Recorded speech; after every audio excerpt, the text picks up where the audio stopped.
Coming up today on The Story. During that time, I was very conscious of different ones who had turned away from the Lord, and it really worried me. I would have parents come to me and talk about their son or their daughter who are no longer interested in the Christian faith, had just walked away.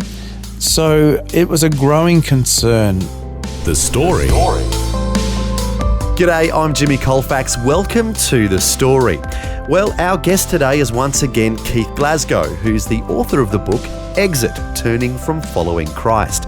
He wrote the book because of his concern for the number of people he knows who have turned away from following Jesus.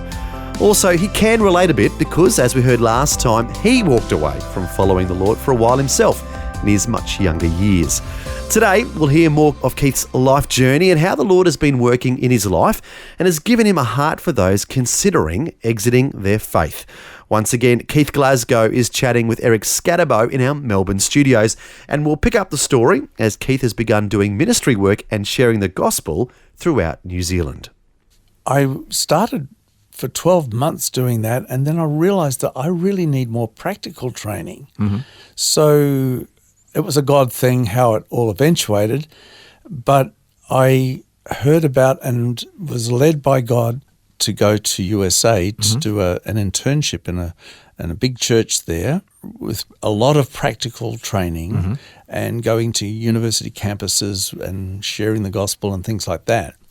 So when we finished the training course in the church there in California, we came back to New Zealand and I started what became known as This Is Life Ministries, and we did exactly that. We reached out to the various churches and got young people to come on team missions, beach missions, and other. Actually, it developed into going overseas to Taiwan and to India and other places. Were people coming to the Lord? People coming to the Lord, yes. And what's more, even now I still get people who were on those teams saying how impacting it was for them in their Christian faith. Young people who came and they were pretty flaky, but they came to the outreach and it really solidified their faith and helped them grow. So that's the opposite of the whole theme of exiting. That's going the other way. That's what would you say? Putting on the accelerator? yeah, it's true. And strengthening and having a lifetime faith. Yeah. And then another change in your life? Another change in my life, our lives, we came to an end of that period when, like, our daughters had both grown up and gone to university, and we felt that me being away from home so much in evangelism, itinerant evangelism, was not good. So we decided to find somewhere where we could settle and have a ministry in one location. We did move into the idea of, or start moving in the direction of having a church plant in northern Auckland, but that didn't work out. And then God led us to Australia for me, coming home. Yeah. And so I pastored a church here in Melbourne, the Canterbury Gardens Community Church, for 10 years, and then moved to we should say, we are recording this on the east side of Melbourne in a studio, and Canterbury Gardens Community Church is just across the car park. So yes, just exactly. In proximity, we're just right next to it. So you really did come home. yeah. And then to another church, Edge Church, and then God opened up the way for us to go to America, where in Indianapolis, in a place called Carmel. I was pastoring there for about 6 years. So we, when we were about to go to the States, we had to wait 7 months for our visa to come through. During that time, we had made a lot of plans and begun to get things sorted. And Marg thought, well, I've got a mammogram coming up after we've left. So she organised for her to have that early and found that she had breast cancer. Oh. And it was in its early stages, but it was a very aggressive cancer. Yeah. So she was she was forced to, or we were forced to stay longer, even though our visa then came through. So we got hold of the church and we said, look, this is the situation. She has to have 12 months of infusions every 3 weeks. And so there's no way that we can come for the first 12 months. But can we come and visit you? This was in the early stages when she had her operation, her surgery, but she still had to wait a few weeks before then the chemotherapy started. So a short-term trip would be okay. Just to trip and visit them, because we'd been communicating on Skype, and so they hadn't met us really. And so we went across there, and they said, yes, we want to wait for you. Oh, okay. And so they put on an interim pastor while they waited, and we came back to Australia, and then when Marg had finished her chemo and her other treatment, we moved over there. So it was an interesting challenge to us. But then also you had a challenge personally.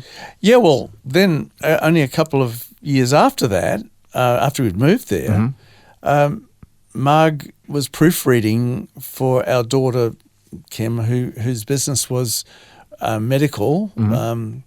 It was writing apps for different diseases, and she Marg did the proofreading. She read the proof of the one for prostate cancer, the app, before it was formalized and put up online. And as she read through, she said to me, have you had your PSA checked lately? Oh. I said, no, not for a few, 2 or 3 years. What is PSA? The PSA is the indicator, the medical indicator as to whether you've got prostate cancer. Oh, okay. So she just happened to be reading this. Yes. So I went and had my PSA checked, and guess what? I had not just prostate cancer, but one of the most aggressive kinds. Oh, wow. You had just finished your wife's journey with cancer. Yeah. So it was quite amazing, really, that both her and myself our cancer was picked up by some divine sovereign overruling it. If Mark hadn't read that. You got it early. Yeah. So I had my prostate out, and that was all dealt with, and the church was very compliant and allowed us to come back and have that all done. The costs of medical things in America was prohibitive. Yes, we know about that, unfortunately, yes. And our insurance, anyway. So the thing is that we these were challenges within our ministry, but, during that time, and even as an evangelist prior to being a pastor, all through that time, I was very conscious of different ones who had turned away from the Lord, and it really worried me. And I mean, I would have parents come to me and talk about their son or their daughter who are no longer interested in the Christian faith, had just walked away, or had just chosen a lifestyle that was incompatible with being a Christian, and so the obvious thing was not to continue for them. So it was a growing concern in my heart and mind. So we retired in 2019 and came back here to Australia just before COVID. Yes. I was planning to do some interim pastor work in 2020. That didn't eventuate because it was lockdowns. What happened? And everything. So you had a lot of time on your hands. Yeah. And then we caught up with a girl who she had been at one of our churches that we had been pastoring in. She was one of the brightest. She was so full on for God. She was into everything. She was motivated. She was praying and reading and involved in mission and all sorts of things. And she turned right away. In fact, she actually renounced her faith. So we met up with her and talked, and she was open to talking. She was open to talking. She's in the book under a pseudonym. She's happy for me to do that.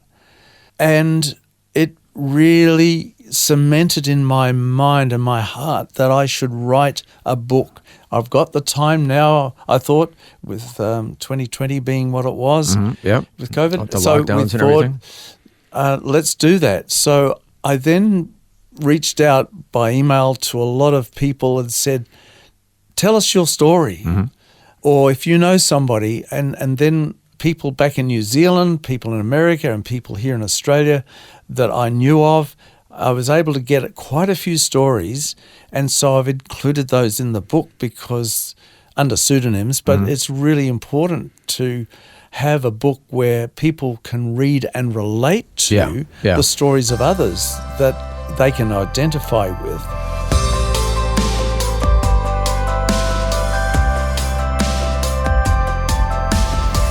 You're listening to The Story. Today, Eric Scatterbo is once again chatting with Keith Glasgow, who's the author of the book Exit, Turning from Following Christ, which he wrote because of his concern for the number of people he knows who have turned away from following Jesus. Next, we'll learn more about Keith's book and how to help people who are considering exiting their faith in Christ. All that and more is coming up when we return. The Story